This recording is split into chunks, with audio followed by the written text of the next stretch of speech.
అధికారం కోల్పోయిన తర్వాత వైఎస్ఆర్ కాంగ్రెస్ పార్టీ నేతలు కొన్ని జిల్లాలలో అమ్మాయిలపైన కావచ్చు, భార్యలపైన కావచ్చు కఠినంగా వ్యవహరిస్తున్న వైనం మనం గత కొద్ది రోజులుగా సోషల్ మీడియా ద్వారా చూస్తున్నాం.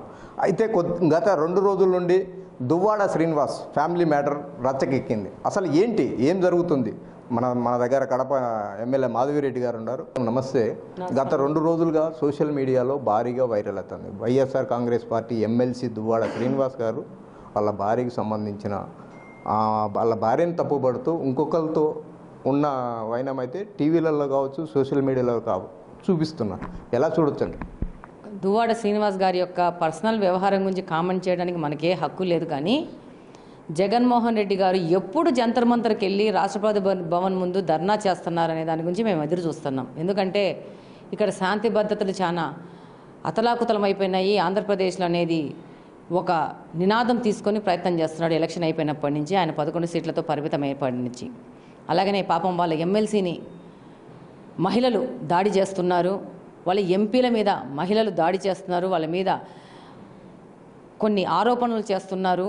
సో ఈ విధంగా జగన్మోహన్ రెడ్డి గారు ఇలా మా ఎంపీలకి ఎమ్మెల్సీలకి రక్షణ లేకుండా పోయింది కాబట్టి మేము వెళ్ళి రాష్ట్రపతి పాలన పెట్టాలని చెప్పేసి జంతర్ మంతర్ దగ్గరికి వెళ్ళి ఎప్పుడు ధర్నా చేస్తారనేది రాష్ట్ర ప్రజలందరూ ఎదురు చూస్తున్నారు.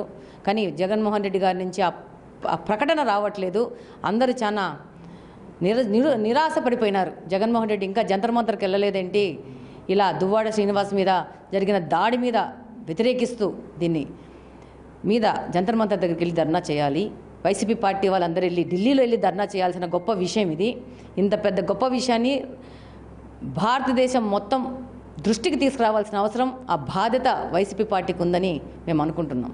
అయితే నిన్న చూడొచ్చు మేడం, దువ్వాడ శ్రీనివాస్ గారు ఒక పెద్ద కట్టె తీసుకొని ఇంటిపైకి దాడి చేసేదానికి ప్రయత్నం చేశారు. అక్కడ వాళ్ళ భార్య ఉంది, వాళ్ళ కూతురు ఉంది. అది ఎంతవరకు కరెక్ట్ అంటారు?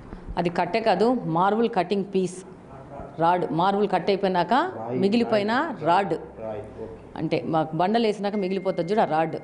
అది తీసుకొని ఆయన వాళ్ళ మీద దాడి చేశారు, వాళ్ళు వాళ్ళ మీద దాడి చేసినారు. అదన్నీ మనకు అప్రస్తుతము. అదంతా టీవీలో మీరందరూ బాగా కవర్ చేసేసి ప్రజల దృష్టికి తీసుకొచ్చినారు. మా క్వశ్చన్ ఒకటే, వాళ్ళ ఎమ్మెల్సీకి రక్షణ లేకుండా పోయింది టెక్కలి నియోజకవర్గంలో. దాని మీద జగన్మోహన్ రెడ్డి గారు ఎప్పుడు రాష్ట్రపతి పాలనను డిమాండ్ చేస్తారు, ఎప్పుడు జంతర్ మంతర్కి వెళ్ళి ధర్నా చేస్తారు? దాని మీద మాత్రమే మేము ఆలోచిస్తున్నాము. ఇంకా ప్రకటన రాలేదని మేము నిరుత్సాహంగా ఉన్నాం. అయితే మేడం, ఒక మహిళా ఎమ్మెల్యేగా మహిళల పట్ల రాష్ట్రంలో ఈ విధంగా జరగడం, అయితే కొంతమంది వైసీపీ నేతలే ఈ విధంగా అసభ్యకరంగా ప్రవర్తించడం కావచ్చు మనం చూడొచ్చు. గత కొద్ది రోజుల కింద మన సమీపంలో ఉన్న కర్నూలు జిల్లాలో కూడా ఒక వైసీపీ ఎమ్మెల్యే ఒక ఒక అమ్మాయి మీద అత్యాచార యత్నం చేశారనే అంశం పైన కేసు కూడా నమోదైంది, కేసు కూడా కట్టారు. ఇలా నిన్న చూస్తే శ్రీనివాస్ గారు వాళ్ళ భార్య మీదనే వేరే విధంగా మాట్లాడుతున్నారనే ఆరోపణలు కూడా ఎక్కువ వినిపిస్తున్నాయి. ఎలా చూడొచ్చు అంటారు? ఈ విధంగా మహిళల మీద దాడి చేస్తున్న వాళ్ళు ఇలాంటి రాజకీయ నాయకుల్ని బర్తరాఫ్ చేసేయాలని నన్ను అడిగితే, ఒక బాధ్యతాయుతమైన పదవిలో ఉండి ఒక ప్రజలకు రిప్రజెంటేటివ్ ఉన్న వాళ్ళు ఇలాంటివి చేయడం అనేది సిగ్గుచేటు. గత 5 సంవత్సరాల ముందు పవన్ కళ్యాణ్ గురించి మాట్లాడిన ఈ నేతలందరూ ఈరోజు వీళ్ళ నిజస్వరూపాలు చూస్తుంటే ఆశ్చర్యం వేస్తుంది. ప్రతి ఒక్కరు చర్చించుకుంటున్నారు.